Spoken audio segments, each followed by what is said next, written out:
चलिए हाँ देखो, आज हम लोग न्यूटन लॉज ऑफ मोशन का पूरा त्राहिमाम कर देंगे 10 मिनट के अंदर में। ठीक है, न्यूटन लॉज ऑफ मोशन में आपको यही सारा पॉइंट आपको याद रखना है पूरे सवाल बनाने के लिए, किसी भी सवाल के लिए। सबसे पहले तो आपको इतना दूर पे ध्यान देना इस पैराग्राफ पे। इस पैराग्राफ पे क्या है, इस पैराग्राफ में आपको ये बताया जा रहा है कि न्यूटन का 3 वो लॉज ऑफ मोशन है। न्यूटन का 3 वो लॉज ऑफ मोशन दिया। अच्छा, न्यूटन लॉ दिया, क्या वो लॉ दिया? 3 वो, 1 2 3। किसके ऊपर दिया? मोशन के ऊपर, गति के ऊपर। कोई चीज़ मोशन कैसे करता है, इसी के ऊपर ना मोशन दिया, इसी के ऊपर दिया है कि लाइट के ऊपर दे दिया, प्रकाश के ऊपर नहीं ना, इसके ऊपर। तो इस तीनों का कुछ कुछ प्रमुख पॉइंट है। पहला लॉज ऑफ मोशन बोलता है, पहला लॉ ऑफ मोशन को also called Galileo law of motion भी बोलते हैं, of falling, Galileo law of motion. ठीक है ना, आपको बताया था कि गैलीलियो का ही पहली बार लॉ आया था, तो वो अप्रत्यक्ष तौर पे इनडायरेक्टली क्या कर रहा था, इनर्शिया के बारे में बता रहा था इसी। लेकिन फाइनली अच्छे तरीके से कौन बताएगा? न्यूटन बताएगा। तो पहला लॉ ऑफ को कहते हैं also called Galileo law of motion, इसी को कहते हैं लॉ ऑफ इनर्शिया, क्योंकि पहला लॉ से क्या पता चलता है? Law of inertia, inertia. ठीक है, सेकंड लॉ ऑफ मोशन से क्या पता चलता है कि फोर्स जो होता है ना, वो डायरेक्टली प्रोपोर्शनल होता है किसके? डीपी बाई डी टी के। डीपी बाई डी टी के मतलब रेट मोमेंटम के नहीं, rate of change in momentum के, rate of change in momentum के। डीपी बाई डी टी वही ना लिखा है, rate of change in momentum के। दूसरा ही मोशन से हमको पता चलता है ये वाला फॉर्मूला, एफ इक्वल टू क्या होता है? एम ए होता है। एफ इक्वल टू क्या होता है? Force equal to mass into acceleration होता है। और इसी सेकंड लॉ ऑफ मोशन से पता चलता है हम लोग को law of conservation of momentum भी, जो कि अगला चैप्टर में पढ़ेंगे हम लोग, ठीक है ना, वर्क पावर एनर्जी में। तो यहाँ से 3 बात पता चलता है। थर्ड लॉ ऑफ मोशन क्या बताता है? तो थर्ड लॉ ऑफ मोशन यही बताता है कि कोई भी एक्शन करेंगे तो उसका रिएक्शन होगा। तो यहाँ पे 3 लॉ ऑफ मोशन है, इसमें आपको याद रखना है कि पहले लॉ ऑफ मोशन को कहते हैं गैलीलियो लॉ ऑफ मोशन, इसी से लॉ ऑफ इनर्शिया पता चलता है। उसके बाद जो सेकंड लॉ ऑफ मोशन है ये सबसे ज़्यादा इंपॉर्टेंट है, क्योंकि इसी से पता चलता है कि जो फोर्स है वो डायरेक्टेड प्रोपोर्शनल होता है डीपी बाई डी के। तो इसी को पूरा सॉल्व करके हम लोग एक फार्मूला लाते हैं, force equal to mass into में एक्सीलरेशन। और अब यहाँ से एग्जामिनर आपको सवाल ये पूछता है पहला लॉ से कि ये यहाँ से ये वाला फार्मूला से ये पूछता है F equal to M A पे, F equal to M A पे। बताइए फोर्स क्या होगा जब मास को बढ़ा देंगे, एक्सीलरेशन को घटा देंगे, ये वो करके, तो आप फोर्स क्या होगा? तो मान लो मास को अगर 2 गुना कर दिए, एक्सीलरेशन को हाफ कर दिए, तो फोर्स वही रहेगा क्योंकि ये कट जाएगा। लेकिन मान लीजिए कि मास को हम 2 गुना कर दिए और एक्सीलरेशन को वही रखे, तो फोर्स क्या हो जाएगा? 2 गुना हो जाएगा। लेकिन मास को भी बढ़ा दिए 2 गुना, एक्सीलरेशन को भी बढ़ा दिए 2 गुना, तो फोर्स हो जाएगा 4 गुना हो जाएगा, 4 न्यूटन। समझ में आ रहा है ये सब बात? अब यहाँ पे 2 टर्म में बच्चा भयंकर कंफ्यूजन होता है, क्योंकि इस दोनों का फॉर्मूला लगभग मिलता जुलता है। इनर्शिया, इनर्शिया का मतलब क्या होता है कि देखो, इस इनर्शिया का मतलब कोई बोल अगर रुका है तो रुका ही है, और चल रहा है तो चल ही रहा है। ठीक है ना, जब तक कि उस पर कोई बाहरी फोर्स यानी कि बाहरी बल ना लगे, यही होता है इनर्शिया। इसी को बोलते हैं जड़त्व। मतलब कोई चीज़ चल रहा है तो चलता ही रहेगा, मोशन में रहेगा, कोई चीज़ रुका है तो रुका ही रहेगा, जब तक उस पर कोई एक्सटर्नल फोर्स अप्लाई नहीं हो। इनर्शिया, इसी को बोलते हैं इनर्शिया। और इनर्शिया का मालूम किससे चलता है? न्यूटन के पहले लॉ ऑफ मोशन से। ये बात पता है तुमको? और इसमें ये बात पता है कि इनर्शिया के बारे में कि इनर्शिया क्या बताता है? इनर्शिया रेस्ट और मोशन का, कोई चीज रेस्ट में कि मोशन में ये बताएगा। प्लस इनर्शिया किस पे डिपेंड करता है? केवल मास पे डिपेंड करता है, वेलोसिटी पे नहीं। इनर्शिया किस पे डिपेंड करता है? केवल मास पे। ये बात याद रखेंगे। अगर हम आपसे पूछ दें कि एक बड़ा कार है, ये एक बड़ा कार है, ये एक छोटा कार है, तो किसका इनर्शिया ज़्यादा होगा? बड़ा कार का। अगर दोनों सेम स्पीड से जा रहा है बड़ा कार का, लेकिन फिर भी दोनों अलग स्पीड से भी जाएगा तब भी बड़ा ही कार का इनर्शिया ज़्यादा रहेगा। मान लीजिए कि धीरे धीरे चल रहा है 50 मीटर पर सेकंड से, और ये चल रहा है 100 मीटर पर सेकंड से, तब भी इनर्शिया किसका ज़्यादा रहेगा? बड़े कार का ही, क्योंकि इनर्शिया हमेशा मास पे डिपेंड करता है। बस मास मास मास, और कोई चीज़ पे नहीं। इनर्शिया यही बताता है कोई चीज़ लगभग कितना भारी कितना हल्का, ये चीज़। ठीक है ना। मोमेंटम, मोमेंटम के बारे में क्या पता चलता है? मोमेंटम के बारे में, मोमेंटम जो है हमको सेकेंड लॉ ऑफ मोशन से इसका हमको कुछ दिखाई पड़ता है। सेकेंड लॉ ऑफ मोशन ये बोलता है कि जो फोर्स होता है वो rate of change in momentum के बराबर होता है। ठीक है।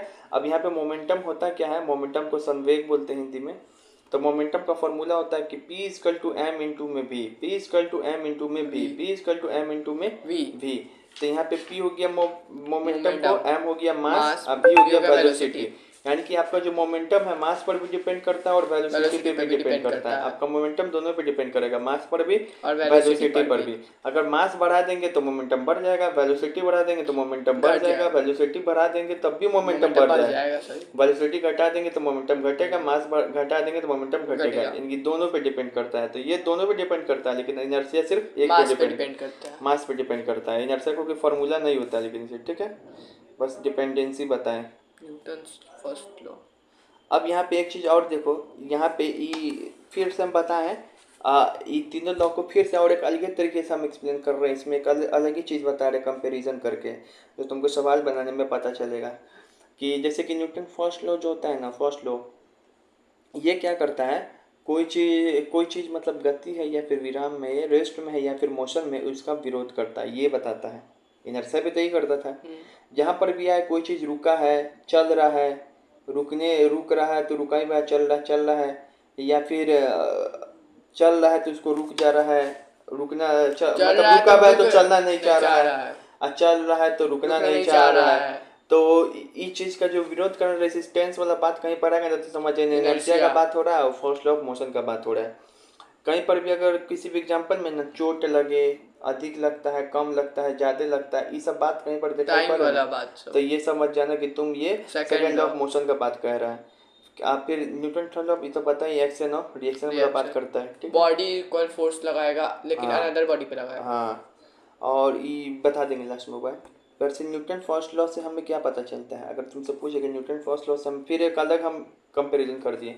न्यूटन जो फर्स्ट लॉ होता है ना, वो फोर्स का डेफिनेशन देता है। क्या देता है? फोर्स का डेफिनेशन ऑफ फोर्स देता है, बल की परिभाषा। लेकिन जो न्यूटन का सेकेंड लॉ फोर्स का फार्मूला देता है। जो फोर्स क्या होता है, इसका जो डेफिनेशन होता है वो न्यूटन फर्स्ट लॉ देता है, याद रखना। लेकिन कुछ देखिए, फोर्स का जो फार्मूला होता है F इक्वल टू m में सेकेंड लॉ ऑफ मोशन देता है, ठीक है, टू dp/dt इसी फॉर्मूला से निकलता है। हाँ, अब उसके बाद जो यूनिट ऑफ फोर्स के बारे में जान लो, तो यूनिट से ही तीनों है, न्यूटन भी है, केजी मीटर पर सेकेंड स्क्वायर भी है, डाइन भी है, ठीक है। लेकिन ऐसा यूनिट पूछे तो कौन है? सिर्फ न्यूटन है। फोर्स का ऐसा यूनिट कौन होता है? न्यूटन। लेकिन सिर्फ यूनिट बोल दे तो ये तीनों है। और पता है तुमको 1 न्यूटन क्या होता है? 10 to the power 5 डाइन। और 1 न्यूटन को हम ये भी लिख सकते हैं 1 kg मीटर पर सेकेंड स्क्वायर। ये कहाँ से यूनिट निकालना हम सीखे? तो F इक्वल टू क्या होता है? मास इनटू में एक्सेलरेशन। मास बराबर क्या होता है? केजी। एक्सेलरेशन क्या होता है? बताइए, एक्सेलरेशन का क्या होता है? मीटर पर सेकेंड स्क्वायर, मीटर पर सेकेंड स्क्वायर। तो ये पता ही हो गया, ये भी समझ में आ गया, ये ऐसा यूनिट होता है। तो ये पूरा याद रखना है तुमको। अब आते हैं हम लोग क्या चाहिए, कुछ लिस्ट ऑफ एग्जाम्पल के ऊपर। कुछ लिस्ट ऑफ एग्जाम्पल के ऊपर कहाँ चल गया वो? ये अच्छा, कुछ लिस्ट ऑफ एग्जाम्पल के ऊपर में आते हैं जो सबसे इम्पोर्टेंट है।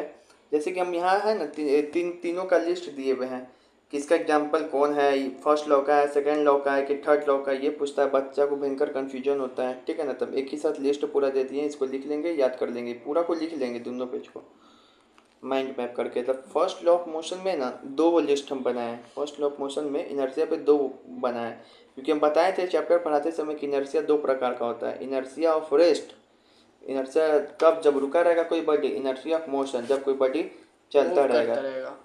तो इनर्शिया 2 प्रकार का होता है, inertia of rest, inertia of motion. तब इसी सब का एग्जाम्पल तुमसे पूछता है। तो देखो, पहला एग्जाम्पल क्या है कि दड़ी, कपड़ा या कंबल को डंडा से पीट कर धूल बाहर निकालना। ये पूछेगा, ऐसे ही पूछेगा। इंग्लिश में अपने आप कन्वर्ट कर लेना कि अगर कोई कंबल है, ब्लैंकेट है, तो उसको हम लोग क्या कर रहे हैं? डंडा से मार रहे हैं, उसमें से धूल निकल रहा है, ठीक है ना, धूल निकाल रहे हैं। तो हम सब क्या शो कर रहा है? कौन सा एग्जाम्पल न्यूटन का? तो फर्स्ट लॉ में भी कौन? Inertia at rest. तो ये याद कर लेंगे। अब इसको समझा भी रहे हैं कैसे, कि मान लो कंबल है, अब इसके अंदर क्या रहेगा? ये डस्ट रहेगा, ऐसे ऐसे डस्ट रहेगा, डस्ट रहेगा, डस्ट रहेगा, ठीक है। अब इसको हम डंडा से मारेंगे ना, इसको डंडा से मारेंगे तो डस्ट अपना पोजीशन नहीं छोड़ना चाहेगा नहीं, क्योंकि ये रेस्ट में है तो मोशन में नहीं आना चाहेगा। लेकिन जबरदस्ती हम इसको क्या करेंगे? धकेल देंगे, ला देंगे रेस्ट में, ठीक है। उसके बाद जब ये ब्लैंकेट आके जाएगा तो इसको ग्रेविटी नीचे खींचेगा। उस पे हम क्या होता है इनर्शिया का डेफिनेशन? जब तक एक्सटर्नल फोर्स नहीं लगाएंगे। एक्सटर्नल फोर्स कौन है? डंडा। चलो यहाँ पे, अब ब्रेक लगने पर पीछे की ओर झुकना, ब्रेक लगने पे पीछे की ओर झुकना। मतलब यहाँ पे देखो, यहाँ पे तुम क्या हो, चल रहे हो चल रहे हो चल रहे हो चल रहे हो, चल रहे हैं। रुके भी हो तुम, तो तुम रुको ही ना, ब्रेक है, ब्रेक लगेगा तो क्या हो जाएगा, रुक जाएगा आदमी, ये तो चल रहा है ना। चल रहे, रुक जाए, दूसरा हो जाएगा, उल्टा हो जाएगा। ठीक है, थोड़ा आराम करो। पत्थर मारने या गोली मारने से कांच क्या हो जाएगा, फूट जाता है। जाएगा। ये देखो, अभी जैसे कि ये कार का शीशा है, तो ये रेस्ट में है, रेस्ट में है, तब तक कुछ पढ़ो अपने से, बुक निकाल के एसएसटी। ये रेस्ट में है, रेस्ट में है, लेकिन जैसे ही हम मारेंगे ना, तो ये पूरा क्या हो जाएगा, चकनाचूर हो जाएगा। अभी तो रुका हुआ है, और उसके बाद क्या हो जाएगा, देखते नहीं हो कार के शीशा में, बस उस वगैरह के शीशा में ये पत्थर मारता है तो थोड़ा ही सा रहेगा, पूरा यहाँ यहाँ चलने हाँ, पे जैसे लगेगा। अभी आपका टैप का हो गया यहाँ हाँ, पे तो कहा वही बात है, तो इनर्शिया क्या है, वो रेस्ट है। फिर से उसके बाद क्या है, गिलास के ऊपर सिक्का स्थिर हाँ, वो तो अवस्था में रहना। ग्रेविटेशन वाला ना, कार्ड वाला। हाँ, तो जैसे बताया था कि गिलास है, इसके ऊपर तुम सिक्का रख दो कार्डबोर्ड लगा के, तो जैसे ही कार्डबोर्ड घसाओगे तो ये सिक्का नीचे गिर जाएगा। तो किसका एग्जाम्पल है, inertia, rest of rest inertia. का, क्योंकि ये रेस्ट में ही रहना चाहेगा। हाँ, ये कार्डबोर्ड के साथ मोशन थोड़ी में ना नहीं आना चलना चाहेगा। चाहेगा, ठीक है ना, ये नीचे ही रहना चाहेगा, तो नीचे रहेगा। फिर उसके बाद है पैर हिलाने पे फल का नीचे आना। अब ये भी तो कोई इनर्शिया टेस्ट का ही है, वो तो रेस्ट में ही रहना चाहेगा, लेकिन एक्सटर्नल फोर्स को हिलाएंगे तो वो नीचे आएगा। ठीक है, अब यहाँ पे है इनर्शिया ऑफ मोशन का। अचानक गाड़ी रुकने से यात्री आगे की ओर मुड़ जाते हैं। देखो, यात्री आगे की ओर क्यों मुड़ जाएंगे रुकने से, जैसे गाड़ी चल रहा है तो हम भी अपने आप को क्या महसूस कर रहे हैं, चल रहे हैं, तो इनर्शिया ऑफ मोशन है ना, इनर्शिया ऑफ मोशन है, तो हम भी किस में, मोशन में। इनर्शिया भी ये करता है कि कुछ मोशन में है तो मोशन में ही रहेगा जब तक उस पर एक्सटर्नल फोर्स नहीं लगे, एक्सटर्नल फोर्स। तो मोशन में तो मोशन में ही रहेंगे, लेकिन जैसे ही ब्रेक लगेगा तो हम लोग क्या कर रहे हैं, आगे आएंगे कि पीछे आएंगे, आगे पीछे आएंगे, आगे आएंगे सर, आगे। गाड़ी रुक गया तो आगे ना फेंकाएंगे, तो आगे की ओर हम लोग जाते हैं, किस लिए, इनर्शिया ऑफ मोशन के कारण। गाड़ी चल रहा है ना, गाड़ी चल रहा है तो आगे की ओर जाएंगे, और इनर्शिया ऑफ मोशन के कारण होता है। ऊपर वाले में रेस्ट में क्या चीज़ था कि गाड़ी रुका हुआ था, जैसे ही चलता था हम लोग पीछे की ओर आते हैं, नहीं होता, झटका होता है पीछे की ओर, एक बार में 50 से 100 का स्पीड ले जाए इनर्शिया ऑफ रेस्ट के कारण। ठीक है, एग्जाम्पल से भी याद हो रहा है। फिर ये दौड़ता हुआ छोरा अचानक रुकने पर दौड़ता हुआ घोड़ा अचानक रुकने पे घोड़ा आगे की ओर गिर जाता है। वही मतलब दौड़ रहा है तो इनर्शिया ऑफ मोशन है, ऐसे रुकेगा तो आदमी क्या फेंकाता है, आगे की ओर फेंकाता है, ब्रेक भी लगता है आगे आगे, तो इनर्शिया ऑफ मोशन है। ठीक है ना, याद हो रहा है ये सब, घोड़ा आदमी ब्रेक डीजल कुछ भी। अभी रुक जा, लास्ट में पूछना स्टीप से। हाँ ठीक है, पूछो। देखिए अब यहाँ देखो, Newton second law of motion, इसके ऊपर क्या क्या चीज़ है। तो यहाँ पे वो था कि गेंद पकड़ते समय जो खिलाड़ी ना अपना हाथ पीछे करता है, तो Newton second law of motion के कारण ही ये चीज़ एक्सप्लेन करता है। फुटबॉल, ये जो फुटबॉलर के खिलाड़ी ना अपना हाथ पीछे करता है, वही फुटबॉल पकड़ते समय। कराटा खिलाड़ी एकदम तेजी से मारता है स्लैब को, ताकि ये स्लैब पूरा क्या हो जाए, टूट जाए, तो ये न्यूटन सेकेंड लॉ में आता है। इन तीनों केस में क्या होता है, इस सभी सेकेंड लॉ में, कि आदमी क्या करता है, टाइम को बढ़ाता है। आदमी क्या करता है, टाइम को इंक्रीज करता है। नहीं, इन दोनों केस में क्या होता है, टाइम को इंक्रीज सॉरी, करता है, कराटा वाला में नहीं, इसमें डिक्रीज करेगा।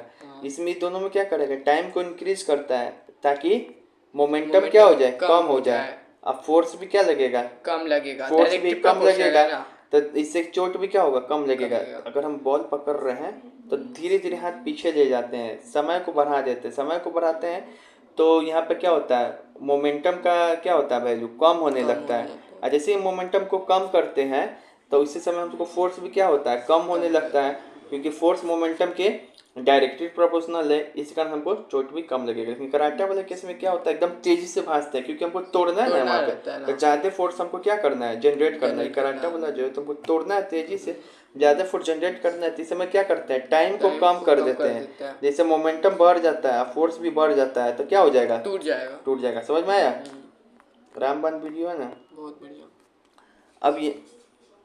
अब यहाँ पर है एक्शन रिएक्शन पेयर पे कौन कौन सा एग्जांपल, आप स्टॉप पे टिप दिए। अच्छा, एक्शन रिएक्शन पेयर पे कौन कौन सा वाला आता है एग्जांपल। तो यहाँ पे देखो, जैसे बंदूक चलाएंगे तो हमको झटका पीछे की ओर लगता है, तो एक्शन रिएक्शन पेयर का एग्जांपल है, न्यूटन थर्ड लॉ का एग्जांपल है।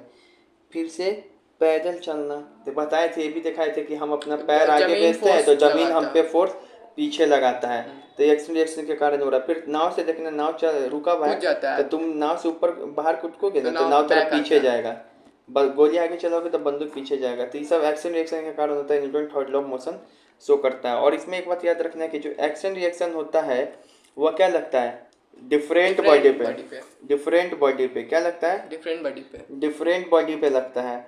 और फोर्स दोनों पे इक्वली रखता है।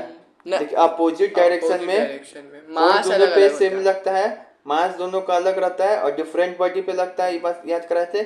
और दोनों में फोर्स का वैल्यू सेम रहेगा, लेकिन मास का वैल्यू अलग होने के कारण दोनों पे एक्सेलरेशन भी अलग अलग हो होगा। जाएगा। अब इसके बाद एक भी सवाल बाहर नहीं आ सकता है इतना करने पे, ठीक है।